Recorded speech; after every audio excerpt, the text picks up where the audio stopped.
What's going on? What's going on? Brutus here, bringing you another OneHive Prime war recap video. This was a random war against Terps win big. By the time I posted this was a few days ago. So just a little bit late to getting around to posting it, but nevertheless I did want to cover it because the primates are definitely firing on all cylinders. 84 to 81, 92, a good approximately about a point and a half or 1.2% approximately difference in total destruction. If we take a look at the map, it was a pretty even breakdown. There was 6 Town Hall 11s and there was 9 Town Hall 10s. But one of those Town Hall 10s, I believe it's Zach right here, is a brand new 9.5. And then they also, again, 6 to 9. And I believe it was this guy right here actually had Infernals, but it really doesn't matter because it's Town Hall 10 offense. Is what it is. Terps win big. Really, the war was decided up here on the 10v11 game. Was not able to double the top all top 6 Town Hall 11s, leaving 2 of them undoubled. But they were able to clear all the Town Hall 10s, so their dip game made up for that. But you know that it's a combination of both the dip game and the Town Hall 10 game. For OneHive Prime, we were able to double all the Town Hall 11s and clear the Town Hall 10s. We even had some opportunity to go 11 on 11 towards the end of the war. So nice job to Terps win big. Let's go ahead and just take a look at some of the last few things here before we show the replays. Our 11v11 game, there was 1, 2, 3, 4. Okay, so the dip game was on point. If you look at where the misses were, Fighting Irish against number 3. You have Maynard going against number 6 and 2 and number 2. Those are all 11v11 attempts. So the dip game was perfect. Possible Power and Saul Goodman going ham for the dip game, you know, allowing for everybody else to get some 11v11. And special shout out to Possible Power. I was thinking about showing his dip on the replay, but I just... After, you know, further review, I just can't show the dip game, especially if it's a cleanup. I mean, if anybody deserves a spotlight for showing the recap, it should be Saul. You know, it's too fresh right there. But nevertheless, it was really good. So I apologize, Possible Power. Gonna move over to the right side, and you take a look at the 11 game here. They had some opportunities with 1, 2, 3. 4 of their dip attempts, and really it's the defense is why we had 2 bases robbing 4 or more attempts, and you take a look at their bases was not easy either. Number 2 was the one that I did a live attack on. That base took 7 attempts to bring down. Yeah, it hurt, and it was an 11 on 11 that had to finish off the job. So that's really where the game was won. Formalities out of the way, let's get into some of those replays. I'd like to start with the 10v11 Tanya or Tanya.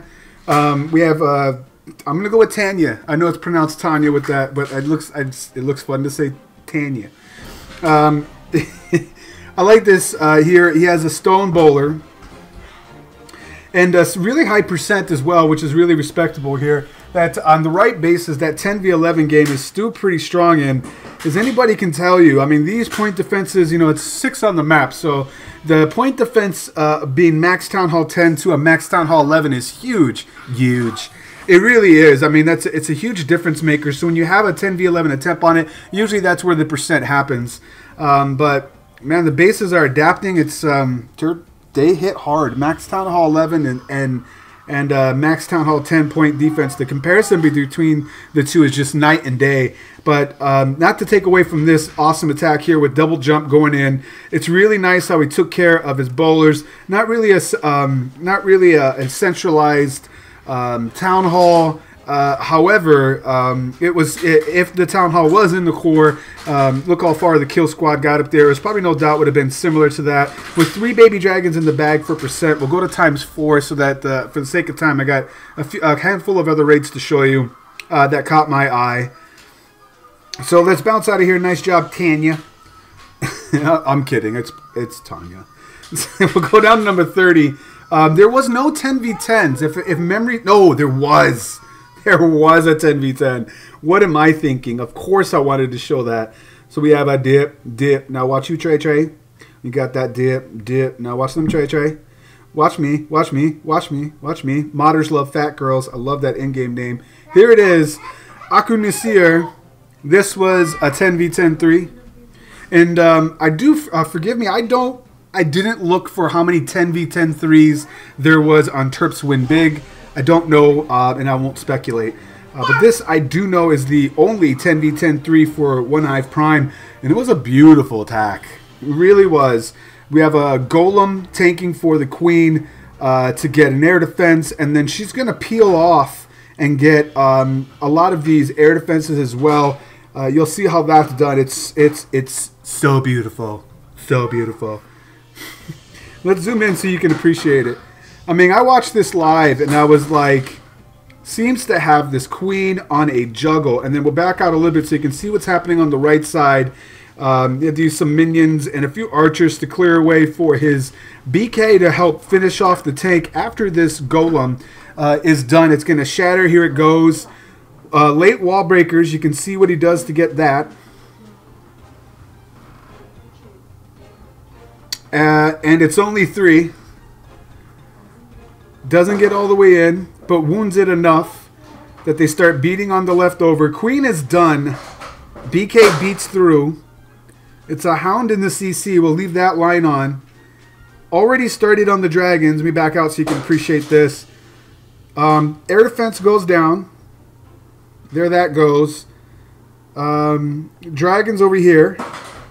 Queen is still up, so the action's all right here. And then watch the late hound being dropped straight across the base. Rages for all the point defense and fighting the sweeper and the queen. Poison down to help slow the attack rate. Sorry, no hound dragged across the base. Just another drag and 3 loom combination. Holding on to that rage for the last moment. We'll go to times 2 because it's late developing, but it's still so pretty. It's so pretty. Really is. Stalls out here with the Valkyries getting the attention of the dragons, but then there's enough of them tankage left over to overpower and overwhelm that Infernal Tower with the help of that last rage that he held on to so patiently. This was a nice one. It was so nice. So nice. Nice job, man. Let's back out of here, and now we'll go into some of that 9-on-9. And unless I missed one, nope, just modders love fat girls. Let's go down to 29. The Young Wolf. And taking a look at the Young Wolf, it was not 29. Shoots. Well, I already hit replay. Might as well go with it. There was one that I saw that had Valkyries in it. That didn't go quite according to plan, and it was nice to watch him adjust. Lost the queen. Forgive me, but we'll go with this one. Nevertheless, this was, I believe, a fresh hit. I was looking for fresh hits on 9s. I do know that this one is a fresh. Gonna Queen walk some air defense, pathing defenses here that will help his hogs on the second phase of this attack. Got a long way to go to get to that queen way over here in CC, which everybody knows when you're doing a hog phased attack, you got to take care or account for those 2 aspects on the base before you start your hogs. He has 10 of them. No doubt he has a late golem and bowler combination with the jump to get into that top portion. Once that queen continues to move, almost loses her, uses the ability, she'll be safe around the bend on this point defense here by that cannon. So I'll zoom out a little bit so you can watch it just a little bit. But you're going to see the shattered entry down here from the right, losing one of his 3 hogs that he sent towards that air defense. And it's just enough to bring it down, though. Again, it's a fresh hit. You can kind of tell already. Unlucky split with these wall breakers, but enough of them get through with the splash damage to open up the scene that he's looking for. That queen is still sitting pretty way over there at the top. I got to stay out so you can see how much more she gets for him. And then the bowlers come in late. There's the late jump. Can zoom in a little bit now. BK takes a walk because he saw a shiny butterfly, but still working out nice. And see how he holds that heal, not for his hogs, but to sustain his bowlers. Still something I need to work at. I'm not very good at doing that. I still want to just automatically use my my heal on my hogs. And there's more proven value if you keep your bowlers up at this state of the game usually. rather than sending them on your hogs. I still need to learn that. But this was so pretty doing this. He's still got that queen walk going around. He's holding one hog for the trash ring. There's probably or huts at the end. You see one at the 3 o'clock position. We'll go to ×2. He notices it and drops the hogs there. Nice job, young wolf. That was really pretty to see. Just surgical. And then let's end it with number 30, which was something that also caught my eye. I'm going to have to check, but we'll go with... Why? Obviously, you can see why I picked this out. We have 4 witches, and he's already started them on the left side. You can see what's going to happen there. We got a walk going on with a Valk dive straight down the core of this base with bowlers to follow. And then witches with a couple of healers on the left side to keep that up. Excuse me. Unlucky that those bowlers, if they work back inside now. You see how it's, oh man, they're dancing on them. There they go. They're gonna, nope. Are we gonna go in? Nope. We're gonna go back out. Man, them bowlers is crazy.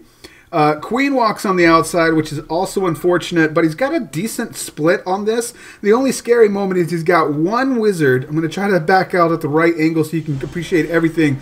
There was one wizard that was in the core behind these BK and Valkyrie situation going on that took away that dragon, and there was nothing that could shoot that dragon back because the queen was supposed to go up the gut and get the dragon. She took a walk on the outside, and when that happened, it's lucky that wizard was there. A lot of Valkyries made it through. Excuse me, made it through all the way to the bottom of this. You can see that queen is going to stay up for the rest of this raid as she goes around the corner. But watch how these witches just get wrecked coming around this bend here because of the angle of that island bow. We'll go to ×2. I thought this was a very clever approach of something that you just don't commonly see in Town Hall 9. Everyone talking about how it's broken. I don't. I think people confuse broken with variety. I just love the variety here. If it was broken, the hit rate would be 100%. I've always said that. But yeah, it's not as the challenge isn't there like it used to be before. But it's still fun. I mean, that's a great raid right there, combination. You know, Valk with a witch walk with bowlers behind the Valkyries. That's so clever. Hopefully you guys enjoyed those raids. Nice job to everybody, all the primates over at OneHive Prime. Once again, it's Brutus reminding you, you got to be better than a double. And I will check you next time.